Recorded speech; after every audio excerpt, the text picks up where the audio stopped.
Hello students, आज की class में हम लोग डिस्कस करने जा रहे हैं linear programming problems LPP, linear programming problems के बारे में। बोर्ड पे इसकी वेटेज जो है हमारे पास 4 मार्क्स की है।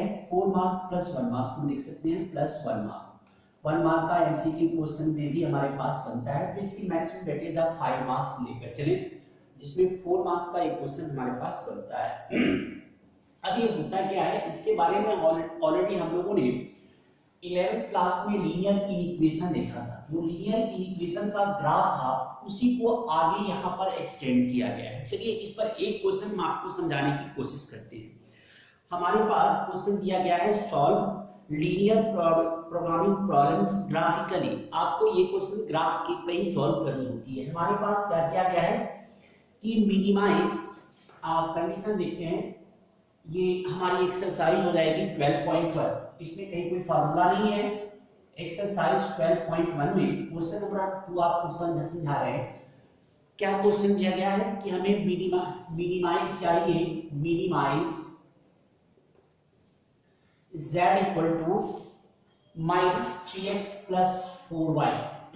इसकी वैल्यू निकालनी होती है, जिसकी मिनिमाइज या मैक्सिमाइज होती है करनी हो, इसी की वैल्यू फाइंड आउट करनी होती है। ग्राफ पर इसकी कहीं कोई प्लॉटिंग नहीं होती, जिसको मिनिमाइज या मैक्सिमाइज करना होता है। सब्जेक्ट टू कांस्टेंट्स हमारे पास दिए गए हैं। जो कांस्टेंट्स होते हैं उसी की ग्राफ निकालते हैं। x plus 2y less than equal to 8। Next हमारे पास इन इक्वेशन जो है 3x plus 2y, 3x plus 2y less than equal to 12। और एक चीज और याद रखिए, लीनियर इक्वेशन की कोई भी प्रॉब्लम फर्स्ट क्वाड्रेंट में सॉल्व करनी होती है, इसलिए यह जो है हमारे पास x greater than 0, y greater than 0 हर क्वेश्चन के साथ हम यूज करेंगे। अब आइए, जैसे हम लोग ग्राफ प्लॉट करते हैं, सेम वे में हमारे पास जो इक्वेशन दिया गया है उसकी ग्राफ बनाएंगे। तो यहाँ पर क्या है, देखिए कि हमारे पास कॉरेस्पॉन्डिंग इक्वेशन क्या बनेगी, corresponding equation is x plus 2y equal to 8। इसकी आप टेबल बना सकते हैं, बेसिक मेथड से टेबल बना लें। जैसे आप लोगों ने 9th में 10th में ग्राफ प्लॉट किया था, सेम मेथड को हम यहाँ पर यूज करेंगे। नहीं तो आप 11th क्लास की मेथड यूज करना चाहते हैं तो आप उसको कहते हैं इंटरसेप्ट फॉर्मूला इक्वेशन को भी कन्वर्ट कर सकते हैं। अब यहाँ देखिए, हम आज सिंपल सा मेथड यूज करना चाहते हैं। पहले x की वैल्यू को 0 कर दिया, तो एट x इक्वल टू 0 हमारे पास क्या होगी, y की वैल्यू यहाँ पर 4 हो जाएगी। और जब y को 0 कर दें, एट y इक्वल टू 0, इस इक्वेशन में y को 0 पुट करने पर x की वैल्यू हमारे पास 8 हो जाएगी। तो दोनों एक्सिस पर, x और y एक्सिस पर पॉइंट ले लिया ताकि लाइन को ड्रॉ करना हमारे लिए आसान हो जाएगा। तो ये पहली इक्वेशन की है। सिमिलर वे में दूसरी इक्वेशन की बात करें, x plus 2y equal to 12। फिर इसकी भी हम लोग यहाँ पर ग्राफ क्या नाम है, टेबल बनाएंगे सेम मेथड से। एक बार x को 0 कर दें, at x equal to 0, x की वैल्यू 0 पुट कर दें, तो यहाँ से y की वैल्यू आपको 6 आ रही है। और एट y इक्वल टू 0, जब y को 0 कर देते हैं तो यहाँ से x की वैल्यू हमारे पास 4 आ गई। बस इस दो टेबल की मदद से हम क्या करेंगे, सबसे पहले ग्राफ प्लॉट करेंगे। हमने क्या कहा कि ग्राफ हमारे पास जो मोस्टली जो है फर्स्ट क्वाड्रेंट में फॉर्म करती है, तो इसके लिए हम लोग क्या करें कि फर्स्ट क्वाड्रेंट में ग्राफ को ज्यादातर मतलब बनाने की कोशिश करें। ये लेफ्ट साइड से थोड़ी सी जगह और बॉटम से थोड़ा सा ऊपर लेकर मोस्टली जो है कोशिश करें कि ग्राफ को पूरा पूरा फर्स्ट क्वाड्रेंट ज्यादा दें। अब ये हमारे पास ओरिजिन का प्लेसिंग हो गई, इसे हमें ग्राफ पर करना चाहिए, लेकिन आपको समझाने के पॉइंट ऑफ व्यू से आप इसे ग्राफ पर ही प्रिंट करेंगे, प्लॉट करेंगे। x की मैक्सिमम वैल्यू 8 है, तो हम यहाँ 8 तक चले। 1 2 3 4 5 6 7 और 8। ये हमारे पास x हो गए, x डैश हो गया, ये y है और इसको आप y डैश कह दें। ये ओरिजिन की पॉइंट है। y की मैक्सिमम वैल्यू देखिए, यहाँ 4 है, ये 6 है, तो हम 6 तक चलते हैं। ये 1 2 3 4, ये 5 एंड 6। लेफ्ट साइड में दिखाना है तो एक दो पॉइंट दिखा दे, -1 -2, किसी जरूरत है नहीं, फिर भी दिखा दे -1 -2 की। x 0 है तो y की वैल्यू 4 है, x 0 पर y की वैल्यू 4 है, तो ये पॉइंट हो गया हमारे पास 0,4 की ये पॉइंट बन गई आपके पास। और x 8 है तो y 0 है, ये x 8 है तो y 0 है, तो ये पॉइंट हो गई 8,0। अब क्या करें, स्केल पर इस दो पॉइंट को रखें और आप क्या करेंगे, एक सीधी स्ट्रेट लाइन ड्रॉ कर देंगे ये। और क्या करना है, इस इक्वेशन, इस स्ट्रेट लाइन की इक्वेशन भी लिख दीजिए। पहली इक्वेशन थी हमारे पास x + 2y = 8 वाली लाइन की इक्वेशन है। सिमिलर लाइन दूसरी हम देखें, x 0 है तो y 6 है, ये पॉइंट हमारे पास आ गए 0,6 की। दूसरा पॉइंट है 4,0, ये हमारे पास ये है 4,0 की पॉइंट। फिर इसको भी हम लोग स्केल से ज्वाइन कर दें। ये प्रॉपर्ली इसी तरह से आपको काम करना है, नीट एंड क्लीन वर्क करनी है, पेंसिल से काम करना है, क्योंकि ग्राफ का काम हमेशा पेंसिल से किया जाता है। तो इसलिए जो भी ग्राफ का पोर्शन है इसे बहुत नीट एंड क्लीन बनाएंगे आप। अब देखिए यहाँ पर इसकी भी इक्वेशन लिखते हैं। कोशिश करें इक्वेशन को फर्स्ट क्वाड्रेंट में ना लिखें, या तो इसके बाहर लिखें या इसके नीचे लिखें, क्योंकि ये शेडिंग जोन है तो इसमें हम लोग को जो ग्राफ सेट करना होता है, इसलिए ऐसे केस में हो सकता है इक्वेशन का जो इक्वेशन है वो मिटने की चांसेस होती है, इसलिए इसको हम कोशिश करें या तो इसके फर्स्ट क्वाड्रेंट के बाहर रखें।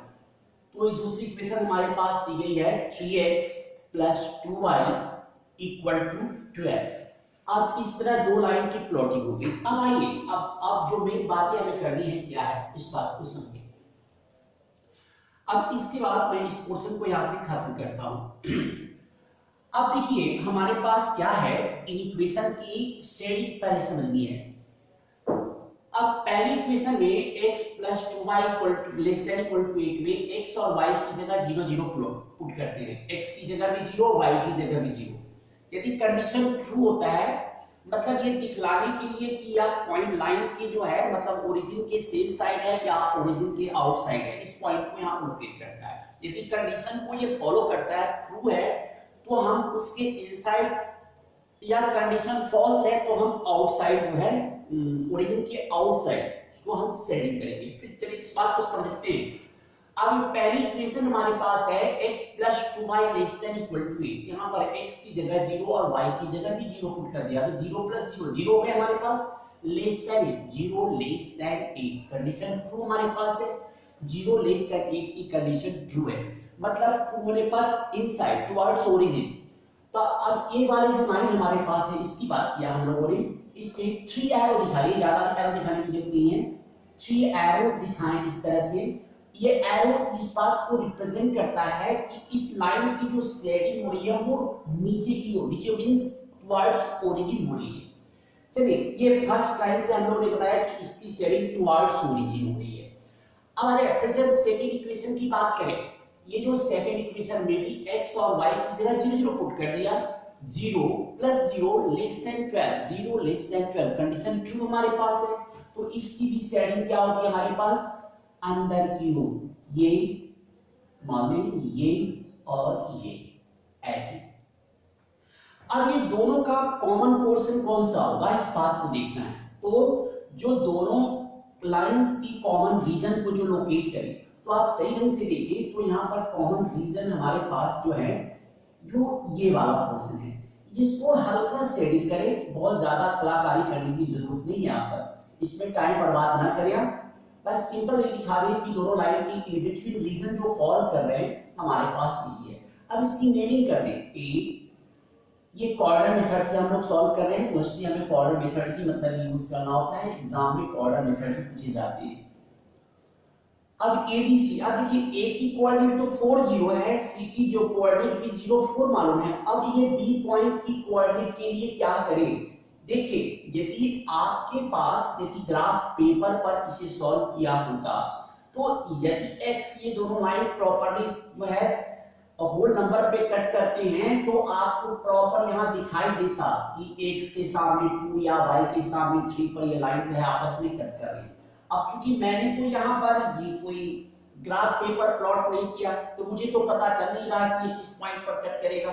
तो ऐसे केस में क्या करें, इस दोनों इक्वेशन को सिंपलीफाई करें।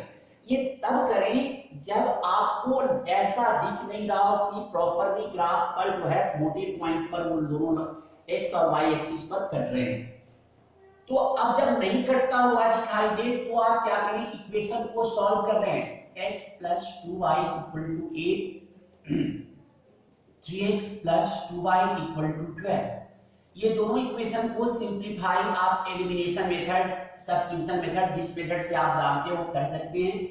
ये y कैंसिल कर दिया, -2x = -4, माइनस माइनस कैंसिल कर दिए, x की वैल्यू आपके पास 2 आ गई। x की ये वैल्यू 2 जो है हम फर्स्ट इक्वेशन में पुट कर दें तो 2 + 2y = 8, तो 2y = 6, तो यहाँ से y की वैल्यू हो गई 3। इट मींस ये दोनों लाइन का पॉइंट ऑफ इंटरसेक्शन हमारे पास 2,3 बन रहा है।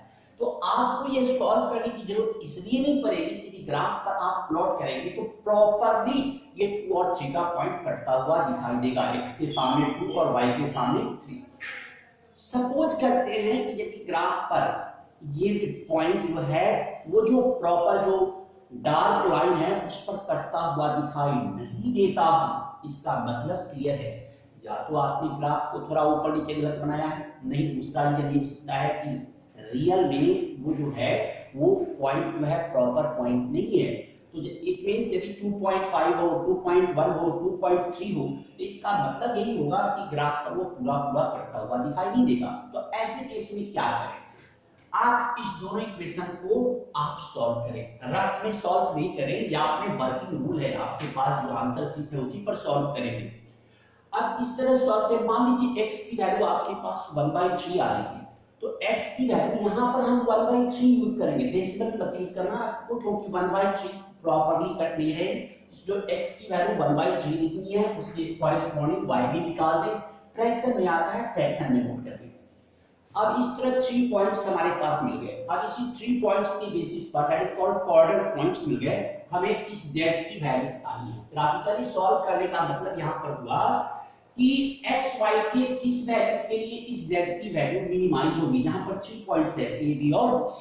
देखिए अब करना क्या है, अब आपके पास ग्राफ का पोर्शन खत्म हो गया, अब इसके 3 पॉइंट्स पर आप z की वैल्यू निकालनी है। तो अब आपके ऊपर है कि या तो टेबल बना लें, नहीं तो डायरेक्ट दिखा सकते हैं। At x at a, point a है और इस a पॉइंट की कोऑर्डिनेट हमारे पास क्या है 4,0। इस z की वैल्यू निकालें, कैसे, x की जगह 4, y की जगह 0 पुट कर दीजिए, तो -3 × 4 और +4 × 0, दैट इज कॉल्ड -12 z की वैल्यू। एट b हमारे पास 2,3 है, b पॉइंट की कोऑर्डिनेट, z की वैल्यू हमारे पास हो गई -3 × 2 +4 × 3, that is called -6 + 12, that is called 6। और लास्ट पॉइंट है एट c की कोऑर्डिनेट हमारे पास 0,4 है, तो z की वैल्यू होगी हमारे पास -3 × 0 +4 × 4, that is called 16। अब आप देखिए इन तीनों वैल्यूज में सबसे मिनिमम, क्योंकि मिनिमाइज की बात की गई है तो इस तीनों में जो मिनिमम वैल्यू है उसी को कंसीडर करेंगे। तो मिनिमम क्या है हमारे पास -12, तो मिनिमाइज z = हमारे पास -12, कहां पर, एट x = 4 एंड y = 0, यही हमारा आंसर हो गया। इसी क्वेश्चन में यदि मैक्सिमाइज की बात, मिनिमाइज की जगह मैक्सिमाइज की बात करता तो मैक्सिमम वैल्यू हमारे पास क्या है 16 आ रही है, तो मैक्सिमम z = 16 एट x = 0 और y = 4। तो इस एक्सरसाइज 12.1 में आपको क्वेश्चन को इसी तरह सॉल्व करने हैं, ये हमारा बेसिक पॉइंट हुआ। अगली एक्सरसाइज में हम लोग डिस्कस करेंगे कि बॉयड प्रॉब्लम से इक्वेशन में कैसे कन्वर्ट करते हैं और फिर इक्वेशन के बाद का मेथड देखिए हमारे पास होगा। तो आज के लिए बस इतना ही, आपको ड्यूटी बनती है 12.1 की एक्सरसाइज को आप खुद से सॉल्व करें। आज के लिए इतना ही, थैंक यू।